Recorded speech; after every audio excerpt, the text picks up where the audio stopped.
Pоради неинформираност, стотина матуранти од регионот може да изгубат година. Преку петиција тие од Министерството за образование бараат можности годинава да им се дозволи упис на факултет со училишна матура, нешто што до лани беше возможно. И мислиме дека праксата од минатите години би требало барем да важи и уште оваа година поради тоа што не бевме невремено информирани и мислиме дека барем уште оваа година може некако да се најде начин да бидеме запишани ние на факултет. Дел од матурантите денес се собраа пред Штипскиот универзитет од каде порачаа дека ако годинава не се запишат на факултет, единствена опција им е странство. Многу од студентите ќе почнат масовно да се иселуваат заради тоа што не можат да се запишат оваа година на факултет и една година е многу долг период за чекање.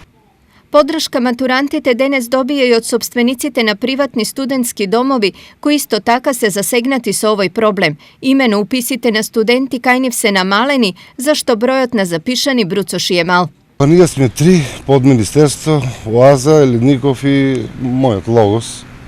Тие им нудиме добри услови, кај нас е со храна, со се.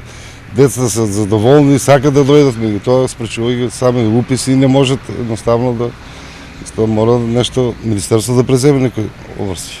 Дека надлежните потврлиле во информирањето на матурантите за новиот начин на упис е нешто со кое се согласуваат и од УГД. Некој требал многу посоодветно, многу подинамично, многу пооперативно да ги информира во четврта година 10-15 пати средношколците дека треба да внимаваат, дека треба да запишуваат и да полагаат државна матура, дека без државна матура нема да имаат пристап на факултетите, така да недостатокот е генерално кај сите. Што и како ќе се случува со овие матуранти е нешто на кое крајниот одговор треба да го даде ресорното министерство. Делегација од засегнати студенти во вторник ќе оди на средба со представници од министерството во надеж дека ќе најдат заеднички јазик и решение за нивниот проблем.